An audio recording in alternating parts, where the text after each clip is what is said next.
Hello dear student, আজকে আমরা professor Jamaluddin কলেজের ফার্স্ট ইয়ার ফাইনালে আসা ফিজিক্সের একটি ম্যাথ সলভ করব। দেখো এই ম্যাথটাতে কি বলছে, আমরা ফুল কোশ্চেনটা আগে একবার করি, তারপরে আমরা ম্যাথটা সলভিং এর দিকে যাব আস্তে আস্তে। দেখো কি বলছে, নাফিস 500 গ্রাম ভরের বস্তু আনুভূমিকের সাথে 30 ডিগ্রি কোণে 15.75 জুল গতিশক্তি প্রয়োগ করে বি থেকে এ বিন্দুতে তুলে নিল। আচ্ছা, এই চিত্র অনুযায়ী বি থেকে এ বিন্দুতে তুলে নিল। পরবর্তীতে সে বস্তুটিকে আরো বল প্রয়োগে 3 মিটার দূরে সি বিন্দুতে নিয়ে গেল। দেখো, সে প্রথমে বি থেকে এ তে তুলছে, তারপরে এক্সট্রা আরো বল প্রয়োগ করে এ থেকে সি তে নিছে। তাহলে দেখো এখানে একটা জিনিস দেওয়া আছে, পরবর্তীতে সে বস্তুটিকে আরো বল প্রয়োগ করে 3 মিটার দূরে সি বিন্দুতে নিয়ে গেল। তাহলে এ থেকে সি এই দূরত্বটা কিন্তু আমাকে বলে দিয়েছে, পার্টিকুলার আমার কোশ্চেনে দেওয়া আছে। তাহলে এ থেকে সি আমি কি লিখতে পারি, AC = 3 মিটার। আচ্ছা, নিয়ে গেল। পুনরায় বস্তুটি এই বিন্দুতে, আচ্ছা সে তো আগে এ থেকে সি তে নিয়ে গেছে, তারপরে পুনরায় বস্তুটিকে এই বিন্দুতে নিয়ে আসছে, এনে আনত তল এবি বরাবর ছেড়ে দিল। তার মানে কি, এ পয়েন্টে নিয়ে আসছিল, এ পয়েন্ট থেকে সে বস্তুটিকে ছেড়ে দিয়েছে। তাহলে কি হবে বলো তো, এটা এ পয়েন্টে যদি ছেড়ে দেয় তাহলে নিচের দিকে পড়ে যাবে। কেন পড়ে যাবে? অভিকর্ষণ ত্বরণের প্রভাব। এখানে ঘর্ষণ বল উপেক্ষণীয়। দেখো এই কথাটা বলে কিন্তু তোমাকে কোশ্চেনটা আরো সহজ করে দিয়েছে। যদি ঘর্ষণ থাকতো তাহলে এটা অনেক কমপ্লেক্স একটা ম্যাথ হয়ে যেত। আমাদেরকে বলে দিয়েছে কি এখানে ঘর্ষণ বল উপেক্ষণীয়, তাহলে আমাদের ম্যাথটা করতে আরো ইজি হবে। অভিকর্ষণ ত্বরণ আমরা বলে দিয়েছে, দেখো G = 10 ms/2। দেখো আমরা সচরাচর জানি G = 9.8, কিন্তু কোশ্চেনে যেহেতু বলে দিয়েছে আমাকে G = 10 ms/2, তাহলে আমি এটা দিয়ে ম্যাথটা সলভ করব। এখানে দেখো আরেকটা জিনিস বলে দিয়েছে, Bn = NO = OP = PQ = QI = R। তার মানে এই প্রত্যেকটা দূরত্ব আমাকে বলে দিয়েছে সমান। আচ্ছা, আমাদের কোন নাম্বার কি বলছে, চিত্রে BAC পথে মোট দূরত্ব কত? তার মানে কি, বি বিন্দু হচ্ছে এটা, এ বিন্দু এটা, সি বিন্দু এটা। আমাকে BAC পথের দূরত্ব বের করতে বলছে। একটা জিনিস দেখো, এখানে বাই ডিফল্ট আমাকে কোশ্চেনে বলে দিয়েছে কি AC এর দূরত্ব বলে দিয়েছে। আচ্ছা, আমি এখানে BAC সমান কি লিখতে পারবো? সলিউশন করি আমরা ম্যাথটা। আচ্ছা, BAC ইকুয়াল কি লিখতে পারবো আমরা, BA প্লাস AC। তো এখান থেকে আমরা কি লিখতে পারবো, এটা আমি খালি রাখলাম। ধরো AC টা আমাকে গেছি, কোশ্চেন আমাকে বলে দিয়েছে AC কত, 3। কিন্তু ভাইয়া এই B টা আমি কিভাবে বের করব? এই B বের করার জন্য, সরি BA টা কিভাবে বের করব? এই BA টা বের করার জন্য আমাকে এই ম্যাথটা দিয়েছে। আসলে আমি কিভাবে সলভ করব, দেখো আমরা BA টা বের করব। ধরি আমাদের যে চিত্রটা দিয়ে দিয়েছে, এখানে ধরবো ভূমি থেকে এ বিন্দুর উচ্চতা, ভূমি থেকে এ বিন্দুর উচ্চতা ধরে নিলাম আমি h। ধরো এটাকে আমি একটা নামকরণ করলাম, ধরো g। তাহলে ধরি ভূমি হতে এ বিন্দুর উচ্চতা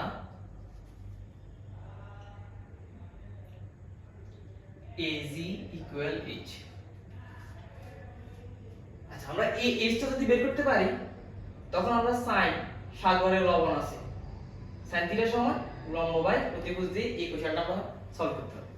তাহলে আমরা এখন কি করব, দেখো তো আমাকে একটা কথা বলে দিয়েছে, নাফিস 500 গ্রাম ভরের বস্তু আনুভূমিকের সাথে 30 ডিগ্রি কোণে 15.75 জুল গতিশক্তি প্রয়োগ করে বি থেকে এ বিন্দুতে তুলে নিল। এই কথাটা দ্বারা বুঝাইছে হচ্ছে সে এই পয়েন্ট থেকে একটা গতিশক্তি দিছে, এই গতিশক্তির ফলে এটা এই বিন্দুতে উঠছে। তাহলে আমরা একটা উপপাদ্য জানি, কাজকর্ম শক্তি অধ্যায়ে আমরা একটা উপপাদ্য জানি, সেটা হচ্ছে কি, সেটা হচ্ছে এরকম, আমরা শিখছি কি কাজ শক্তি উপপাদ্য। সেটা কি, সেটা হচ্ছে কৃত কাজ সমান সমান লিখতে পারি আমরা কাজ শক্তি উপপাদ্য অনুযায়ী আমরা জানি কি কৃতকাজ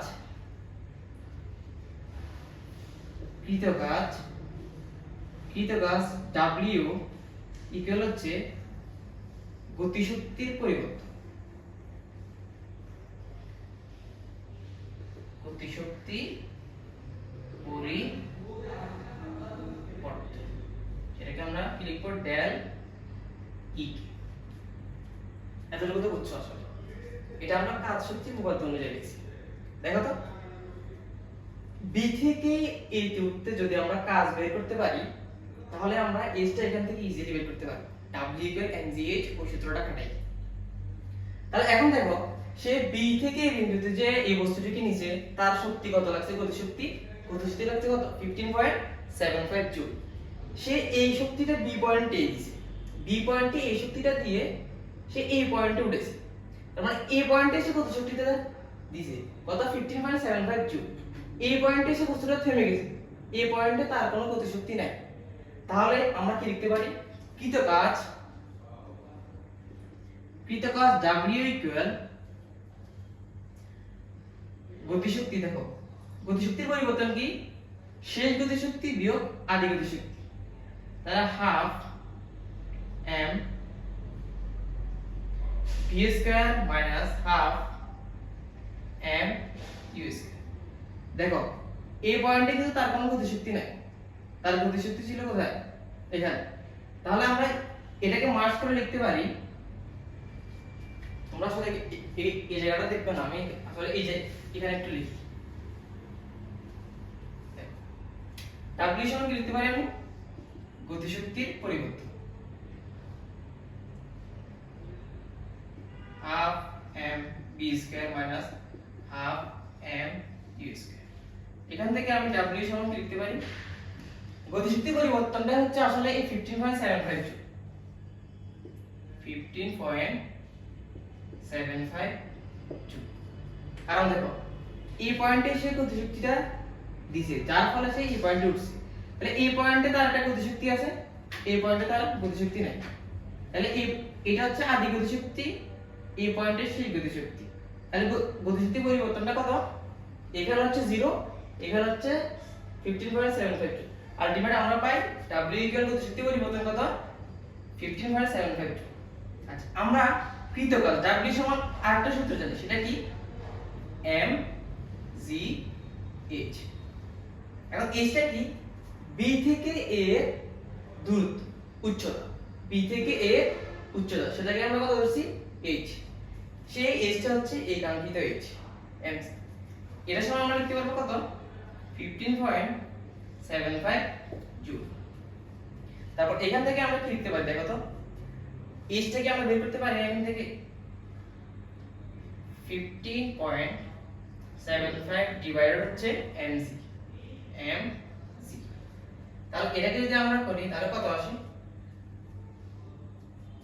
15.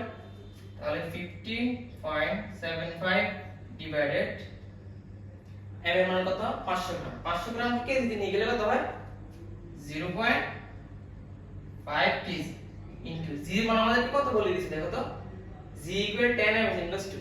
তাহলে আমরা এখানে কত বসাবো 10 বসাবো। আর আমাদের আলটিমেট आंसर কত আসে একটু দেখো তো,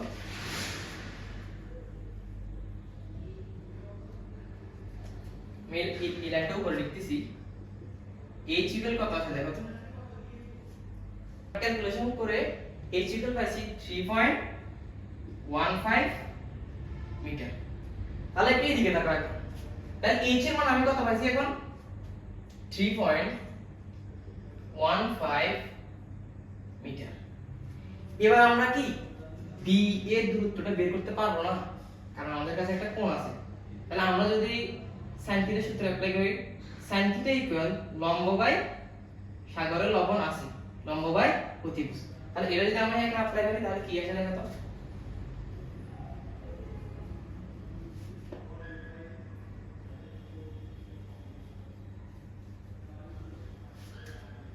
তাহলে আমরা অ্যাপ্লাই করতে পারি। এখন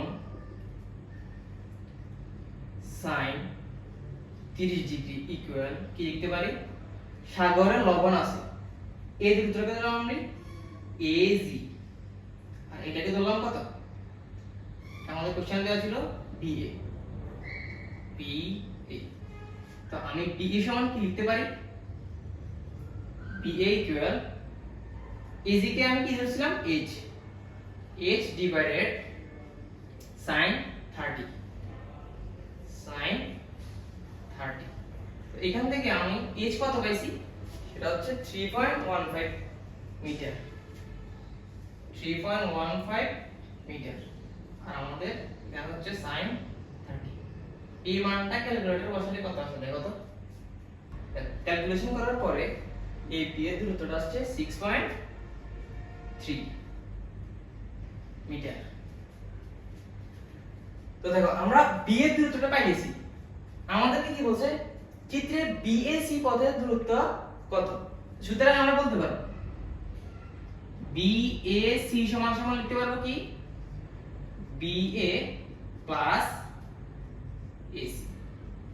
বিএ আমি কত পাইছি 6.3 প্লাস এসি কত, এসি আমাদের কোশ্চেনে বাই ডিফল্ট দেওয়া আছে এসি ইকুয়াল 3 মিটার, তাহলে 3, তাহলে যোগ করলে কত আসে 9.3 মিটার। আমাদের খ নাম্বারের উত্তর চলে আসছে, চিত্রে বিএসি পথের মোট দূরত্ব কত, সেটা হচ্ছে 9.3 মিটার। এই হচ্ছে আমাদের খ নাম্বার কোশ্চেনটা সলভ। যদি তোমরা এর পরের কোশ্চেন অর্থাৎ খ নাম্বারটার আনসার পেতে চাও, তাহলে নেক্সট ভিডিওর জন্য অপেক্ষা করো। আল্লাহ হাফেজ সবাইকে।